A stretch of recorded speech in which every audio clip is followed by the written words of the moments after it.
Welcome to today's panel discussion on the business applications of the LiteClient Toolbox. It is my pleasure as moderator of this panel to shed light on this topic and the transformative potential it has for businesses and exchanges in the era of blockchain technology. For over a decade, the Bitcoin node software has been the backbone of the network. It's been facilitating transactions and ensuring security of the decentralized system. However, with the ever-increasing scale of the network, it has become evident that separating the two concerns and focusing on more efficient approaches is necessary.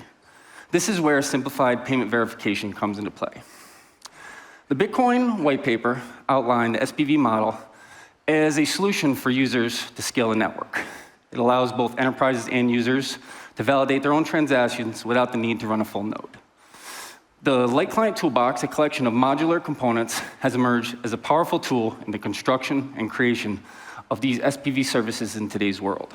With LiteClient, businesses can achieve security, speed, scale, and stability at a significantly lower cost. Each entity can independently validate its own subset of transactions within the blockchain, leveraging block headers, Merkle proofs, and the ability to check the state of unspent transactions with miners. By doing so, resource requirements are dramatically reduced. During today's panel discussion, we will delve deeper into the business applications of the LiteClient Toolbox. Our esteemed panelists will share their insights, experiences, and expertise, offering valuable perspectives on how this technology can revolutionize various industries and open up new opportunities for both exchanges and businesses. So without further ado, let us embark on this exciting journey of exploration and discovery. I invite you to join me in welcoming our esteemed panelists as we dive into the world of the LiteClient Toolbox and its immense potential for its users.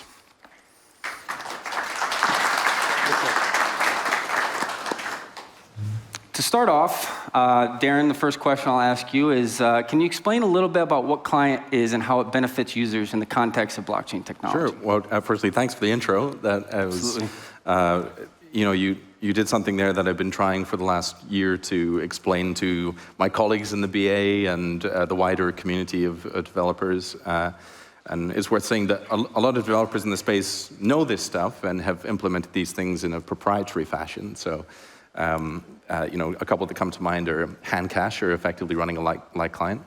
A gentleman I just met downstairs running mybanka.eu, you can check out, is running what is essentially a LiteClient that he built himself. And Ty Everett is developing tools that are LiteClients. So I wouldn't, and that's with Babbage, for those who don't know. So I wouldn't say that LiteClient is something that's super new or anything like that. But effectively, it is something that was described in the white paper way back at the start of Bitcoin, and that no one, until more recent years, really implemented the full sort of specification of what was outlined there. But in short, a definition could be, it's a wallet that validates transactions itself and doesn't rely on a full node, and it doesn't process blocks, which is what the Bitcoin SV software does. That's what the node software does. It's responsible for all transactions on the network. A LiteClient allows businesses to run just their transactions and validate only those. Absolutely. Thank you for that, Darren. Another question for you, Darren. In the world of cryptocurrency exchange and enterprise applications, what are the main challenges that LiteClient aims to address? And could you also maybe expand on some of the different components of the LiteClient Toolbox and the specific problems they solve? Yeah, sure. So, what are the challenges? Mostly cost.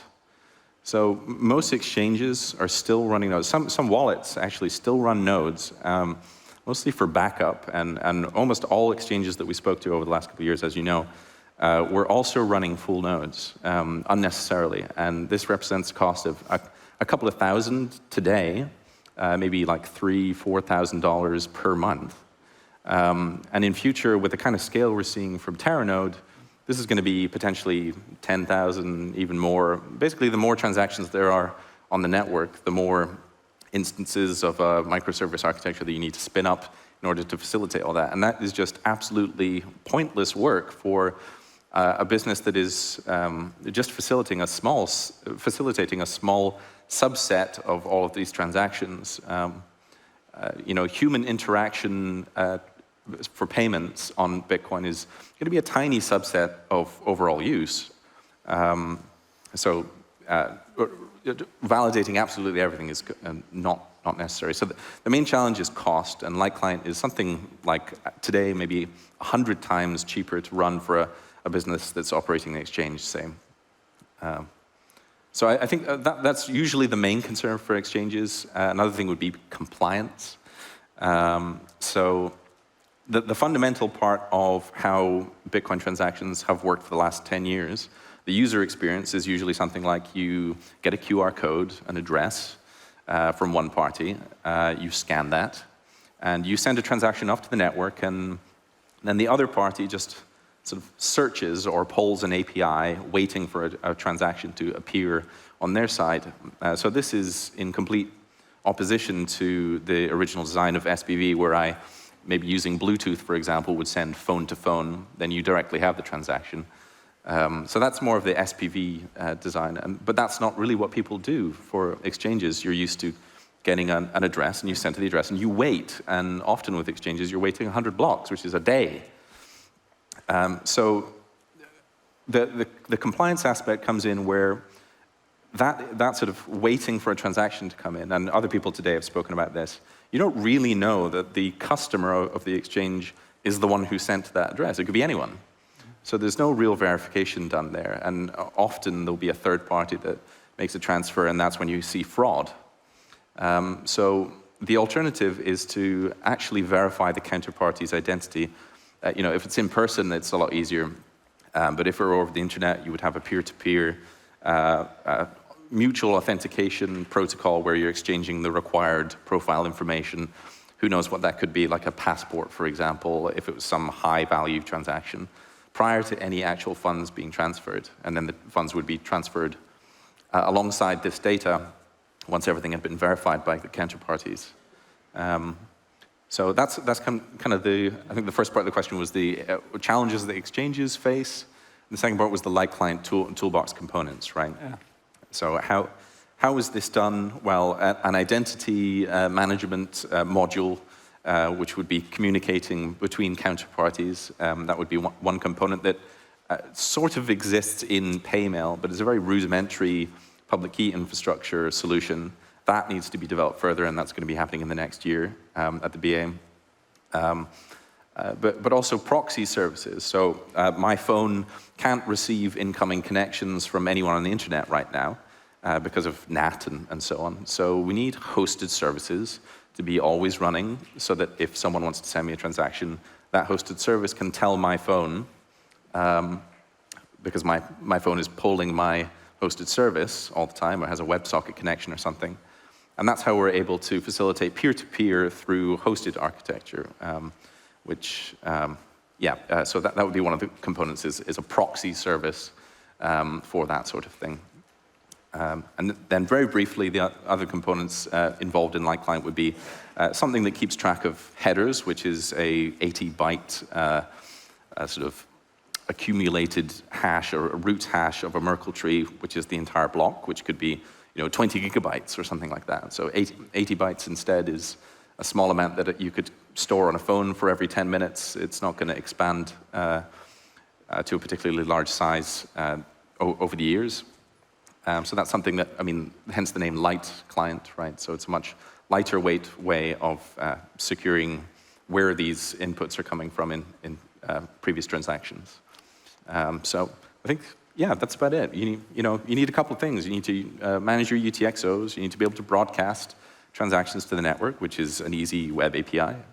You need to manage an unbroken chain of headers. And you need protocols to interact with others. And that's it, really. Absolutely. Thank you so much for shedding some light on that and some of the different components of the LiteClient Toolbox. Jordan, I'd like to thank you for joining us today. Jordan and I connected a couple months back. And Jordan, I'd love you to share with the audience how AWS first discovered the LiteClient Toolbox and maybe some of the specific factors or event that led AWS to consider reaching out to the Bitcoin Association. Yeah, sure. So hey, everyone. Thanks for having me today. AWS has a number of services, over 200 services. And in doing so, it's very difficult to specialize in all the different services that we have available. So we actually have concentrated areas of understanding and skill development, and I started down the path of the blockchain focus. And in doing so, I was previously aware of the LiteClient, but in exploring the different options that were available and seeing what some other solutions were providing, I realized that there's an opportunity for a lower bar to entry for end users to the LiteClient, which is when I reached out about leveraging the AWS marketplace. So AWS has a marketplace of services whereby you can subscribe to different services or data sources or machine images, containers, that sort of thing. And it seemed like a natural fit for the LiteClient to be included there. Particularly given the small and light nature of the LiteClient, and the ability for it to be easily deployed in existing workloads. It was kind of a natural fit in that regard. So I actually reached out to the BA and managed to get in touch with you, and we started the conversation about getting the LiteClient listed onto the marketplace so that it was more easily consumable. And I think because it is so consumable, because it's lightweight, because it's easily deployable, that's something that I think speaks to AWS's sort of core functionality and our well-architected pillars. It's lightweight, it's scalable, it's secure, and it's cost efficient. And I think that's one of the main considerations. You mentioned exchanges having to invest a lot of money into maintaining these transactions where it's not necessarily something that's needed. And that sort of speaks to our cost optimization pillar, for example. So it just seemed like a natural fit. And at this point, we're working forward to make it more approachable and accessible for everyone. Absolutely. Thank you for the answer. I think you actually probably answered my second question as well, as like aspects of LiteClient, how AWS strategic goals and visions for, how it aligns with AWS's specific goals and visions for blockchain. But thank you for that. Can you explain some of how LiteClient complements or enhances the existing services and offerings provided by AWS? In the blockchain space, yeah. Yeah, well, I mean, I think the LiteClient interoperates really well with a number of AWS services in general. One of our main focuses is security, and I think that security is something that is enhanced by the LiteClients, by the ability to validate transactions that you're using for your application. We operate in what's called the shared responsibility model for security. So AWS is responsible for the security of the cloud. You're responsible for security in the cloud. And so the LiteClient, by giving a viable option for increased security in the cloud, sort of speaks to some of our fundamental considerations in that regard. But I think there's other services that it can extend to. We have our things like key management service. We have Nitro Enclaves, which is a confidential computation service, which I could also see interacting really well, maybe with like the payment proxy or something like that. So yeah, it seems like a good fit in a number of fronts, and I'm excited to kind of explore how people end up using it with their existing workload to kind of enhance what they're already doing. Definitely. And so like a local wallet might have a secure enclave, and AWS has a similar, like an analogous service that you can use. So sort of, in a way, it's sort of an isolated compute environment that you can use that kind of has a proxy to it via like a trusted source, and it speaks to attestation. So the ability to leverage that, you could think of as sort of an analog of a local environment in that regard. Got you. Yep. So one of the things that we've been discussing internally at the BAs, where to draw the line between services that are running on device or versus in the cloud or in an AWS service of some sort. And I guess that the point that I want to make is it's pretty flexible as a model for a wallet, because you can host however much of it as you want on AWS. You could host everything. You could do everything in the cloud. Sure. Or you could do everything on device, but then you don't get the benefits of, like all modern applications, you drop your phone, it gets stolen, it's all gone. Right. Whereas if you have this cloud infrastructure supporting this wallet, then you've got more resiliency. Well, you're down a phone, but otherwise you're fine. Right, which is no fun, but could be worse, right? Yeah, exactly. Exactly. Oh, thank you guys for expanding on that. Now, Darren, this is for you. There may be some people in the audience that are interested in running the LiteClient locally. Could you please elaborate on the advantages and disadvantages of doing so? Right, exactly. So really just what we've been talking about there. So, the advantage of running things in the cloud is that you have, what would you call it? avoiding data loss. You probably have a better way of saying that. And redundancy? Yeah, redundancy, Yeah. right, is certainly good, especially when it comes to storing data, right? A database or a multi-AZ sort of solution. Absolutely. So we talk all the time about developing backup solutions, and I mean, AWS have been doing this for so long, we really should just use the existing systems for the purposes for which they're designed. So, but I suppose talking to sort of hardcore Bitcoiners over the last year about you know, how this is really my wallet, my data kind of thing, it's important to note that even if you have all of these hosted services providing, you know, proxies into your wallet, even providing the index of UTXOs that are spendable by you, it doesn't mean that that hosted service necessarily can spend the Bitcoin that you own. The keys can be derived from some you know, local secure enclave, or just local data in a browser, for example, if it was a browser wallet, and combined with data that you're pulling from these cloud services. And that way you can have as complex and as secure a system as you design.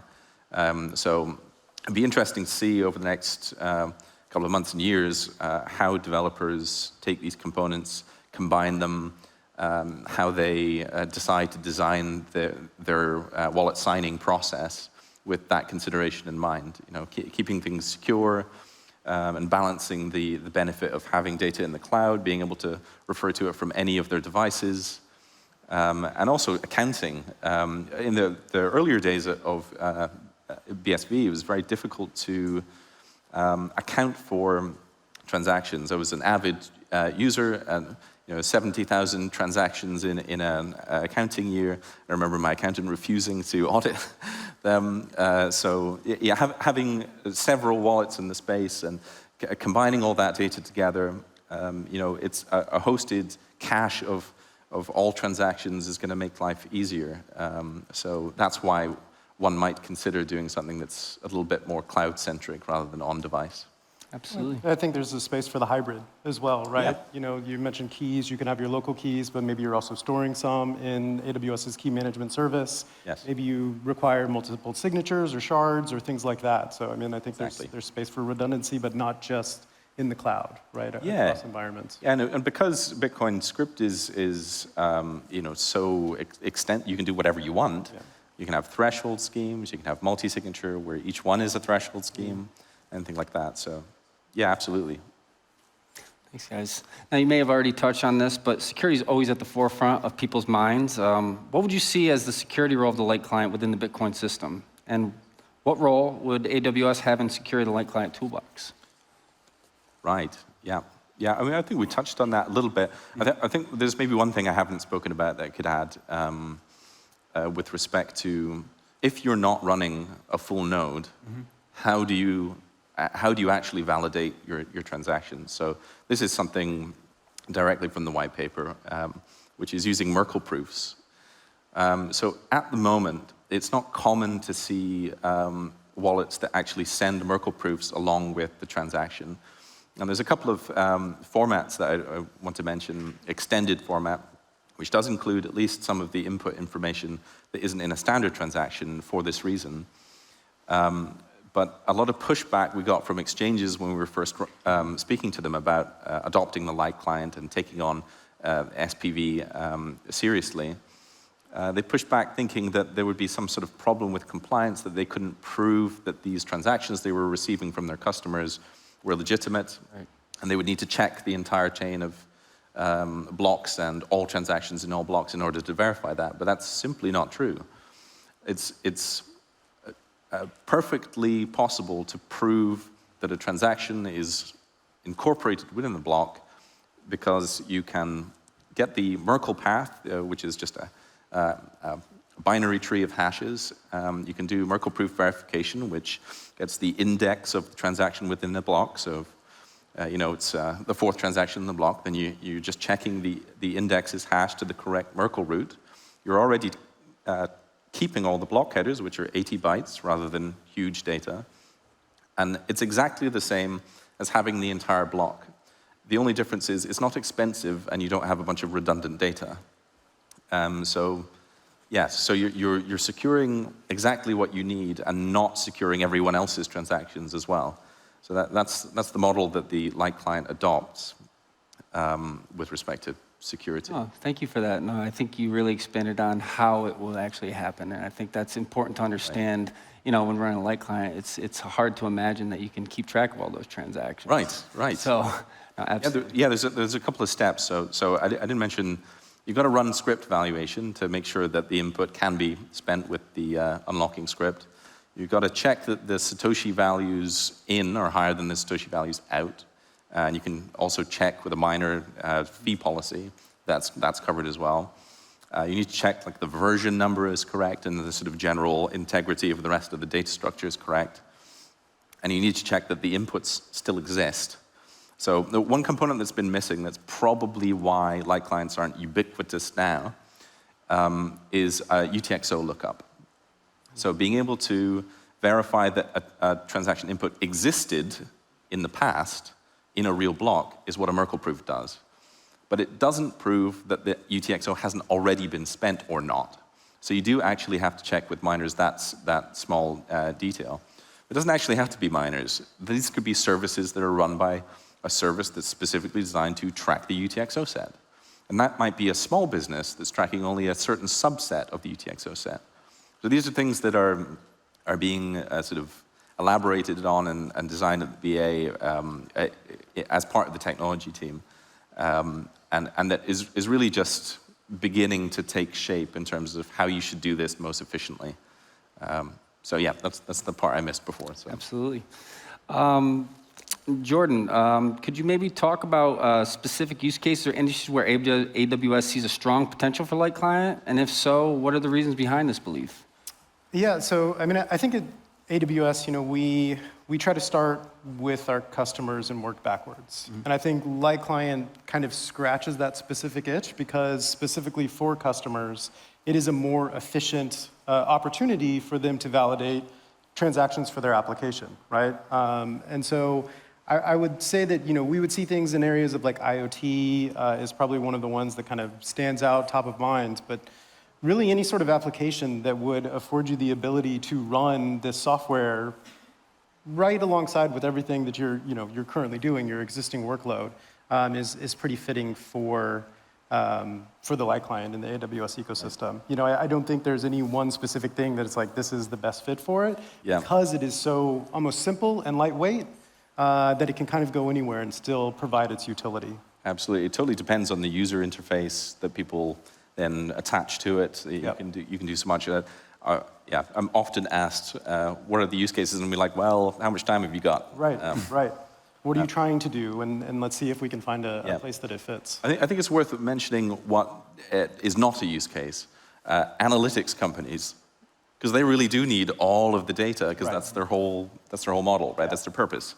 So the best example I can think of that I would spin up AWS services to do was like, maybe I have an event and there are tickets and I want to spin up, I don't know, 7,000 tickets. And I want to track those UTXOs and nothing else. Right. So like 7,000 rather than, what was it the other day, 85 million? Right. Like, it's going to be a lot cheaper for me to just process those 7,000 and then one transaction when people come to the door and spend than dealing with everything. And I think that also speaks, you know, analytics, we have a number of analytics services. And so if you were to take something like a glue crawler, which allows you to take a data set and aggregate it into a data catalog, your specific transactions that matter to you could be applied to that data catalog, then mixed with other sort of analytics needs and then presented in some type of like BI dashboard or something like that. So I think that even saves on the overhead of storage, of unnecessary information, and just really filtering through the information that matters. Nice. So absolutely, thank you guys. This question will be for Darren again, or both of you. But how does LiteClient fit into the UTX model in terms of efficient scaling relative to other blockchain approaches? Right. Yeah, so you often hear people comparing the UTXO model with the account-based model of, say, Ethereum. So sort of fundamental to sort of how that scales. So the difference is with the EVM, with sort of Ethereum-like blockchains, you have global state that you need to consider, and every node has to process and verify every transaction. Whereas with the UTXO model, really, if you have a subset of the UTXOs that's sort of like event tickets, like I was mentioning before, you need to only, you can focus on those entirely. And really, you're using other services in the network to finalize transactions, but you can really focus on your own subset of the UTXO set. So I guess the question is about like how that helps scaling and how LiteClient fits into that. If you don't adopt the LiteClient sort of model of how to build a wallet, then you can't really take advantage of that scaling advantage that the UTXO model grants. So if you're not doing that, if you are processing all transactions, then you're just like a global state machine. And some services in the Bitcoin ecosystem, and BSV ecosystem, do that, and that's because they want to manage global state. But you don't have to. And you can have specialized services that have a subset that they're focused on, and they only process that. So, yeah, you need it to scale to. If we're going to scale like way beyond where we are just now, we're talking like billions of transactions a second. There's no way there's going to be global state there. You know, you're going to have, you know, little enclaves dealing with their own state, and then they're all just going to get settled on the same chain. Sure, they're going to focus on the transactions that they care about, right? Exactly. Absolutely. Jordan, where do you see the key benefits of AWS? What key benefits does AWS anticipate for its customers by adopting LiteClient, particularly in terms of cost savings and resource optimization? Yeah, so again, I think the cost savings that you get from not having to store this huge data set of transactions that you don't really care about, in and of itself is going to be beneficial. So, you know, one of our well-architected pillars focuses on cost optimization. And because the LiteClient is so lightweight, it's more efficient in that regard. And so I think that's something that it not only speaks to cost optimization, it speaks to another pillar of ours, which is operational efficiency. It's less information to manage. It's easier to manage things like backups or, you know, retaining and restoring that information. So it fits right in with sort of our pillars and how we try to architect solutions that are scalable, that are resilient, that are cost efficient, and sustainable, which is another one of our pillars. I mean, in this case, the LiteClient in and of itself, the fact that I'm not storing information that I'm not using is savings in that regard from a sustainability standpoint as well. So I think there's a lot that is in harmony with how AWS chooses to architect things, and the LiteClient kind of fits many of those needs. Yeah, it kind of reminds me of periods where we've had like really unusually high network traffic. We'd have companies contacting us through various different channels, all telling us how they're having trouble with their architecture, because they haven't allocated enough resources to deal with the spikes. Right. So it avoids that kind of variance and gives them that stability you're talking about. And if you think of a need to maybe scale something up, right? Like if I need to introduce a new LiteClient instance, for example, it doesn't need to go through and pull everything back down, right? Absolutely. And that in and of itself keeps you more operationally efficient. It's more resilient in that regard, which keeps things agile and sort of moving forward. Yep. And you could even have, I mean, this doesn't exist at the moment, but in terms of the way that we architect wallets in future really ought to have auto-scaling, sharded clusters that are dealing with these workloads. Right. I mean, I think we're probably not there yet in terms of a need, which is the only reason why it doesn't exist yet. Hasn't happened. Yeah, no, but that's been a consideration for me as well, the LiteClient, you know, how could that interoperate with some of our database services, for example, right? Rather than it running locally, maybe it offloads that so that you have the hosted database of your wallet and the transactions. And if a node goes down, you auto spin up a new one, it's resilient, and then you have all of your information there available to you. Easy. Yeah, just like that. Yeah. Quite simple. Yeah, and no more tearing out your hair because your node is down and it's ignoring JSON RPC requests, which is what we hear so often in times of unusually high load. Now, you may have touched on it, but I know we may have not talked about this question, but could you maybe talk about how easy it is to get started with LiteClient? Sure, yeah. I mean, I've been trying for a year and a bit to try and make that easier. I guess it's a case of, well, there is documentation on the LiteClient Toolbox specifically. So docs.bitcoinsv.io is where developers should go to take a look at just like the high-level stuff of like how the validation works. That's all detailed there. You can go into each modular component, see what it's for. It starts with the most basic setup, which is just the wallet and headers, and allows you to sort of spin up a proxy if you need it. So if you are hoping to use a local device and you know that that's going to be behind some sort of firewall, then spinning up a proxy so that you can talk to it with a couple of different options for payment protocols. I'm not going to say that it's completely easy. It's definitely not completely easy yet. There are commercial solutions, and because they're ahead, they're not making those solutions open in terms of the stack, which makes total sense. But yeah, so part of my job is trying to make a good reference implementation of how one ought to put together these components to make a functional wallet. And we have done that over the year, but the issue really is that the entire industry uses the old model of paying to addresses. And so there's a couple of humps we need to get over. So the LiteClient Toolbox sorts the sort of technical side of things as in like, you can do it now. There's another hurdle in terms of the users don't necessarily get it immediately. So it's not paying to a thing that looks like a Bitcoin address anymore. No. So one option is Paymail, which is hosted service discovery. So you're paying to something that looks like an email address. There's the question of like, well, how much mutual authentication do we need to do there? And do I really trust that the router I'm connecting to is performing DNS correctly? And so enforcing DNSSEC becomes much more important. Is there a limit to how much you ought to send using that protocol, potentially?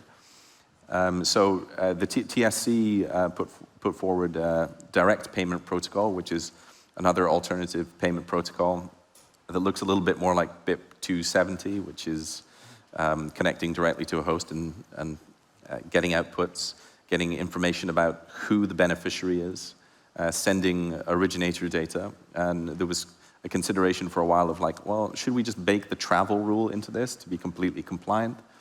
But this stuff is so new and no one's used to it. It really saw terrible adoption to the point where no one was really willing to implement it because it seems too new and users aren't used to it. So that would be paying to a URL rather than something that looks like an email address. So those are the challenges that I've seen over the year to make it easy. But certainly, we've had great help from Jordan in terms of defining templates to spin something up just like that on AWS. And that's like a good way for folks to get started, at least. Yeah. I mean, I think marketplace subscriptions is a great way. The reference software will be maintained, and people who want to implement it have multiple options available to them depending on what their workload looks like. Yeah. So really trying to lower that barrier to entry and get it as close to a one-click deployment as possible is kind of the goal. Yeah, so at ELAS, we actually developed something prior to all this, which is on AWS and is like a 30-minute situation that uses Vercel, so it's like there's a layer on top of AWS, if I understand correctly. But it's not necessarily that's what people want. I found through that. People want custom solutions. Mm-hmm. So getting something that's like the base layer and that lets people build on top of it, that's why it's all modular, right? So you got the basics. If you don't like the way this is done, you just replace the module, and it's sort of extensible. So that's the approach we took. We're continuing to develop that in terms of proposing new payment protocols. And we also encourage discussion on the BRC repo, which you should check out on GitHub. That's a place where you can propose your own payment protocols, and we can develop modules for that and help the ecosystem adopt SPV in a way that's sort of easy for developers and checks all the compliance boxes and instant transactions and so on. I think it's key, for the less technical people out there, the Bitcoin Association is a resource, so I encourage you to reach out to me if you want more information on the LiteClient Toolbox and how it can be implemented for your business. But I think the key takeaway from this discussion is by utilizing the LiteClient Toolbox, you can significantly reduce costs. Businesses, exchanges no longer have to shoulder the burden of running a full node. They can rely on the LiteClient infrastructure which empowers them to validate their transactions in a cost-efficient and in a cost-efficient manner. So thank you guys. That's all of our time today. I hope you guys took some great stuff from this panel, and if you have any questions, I'll be around after this, and thank you so much. Thanks, Sean. Thank you. Thanks, Sean. Thank you so much.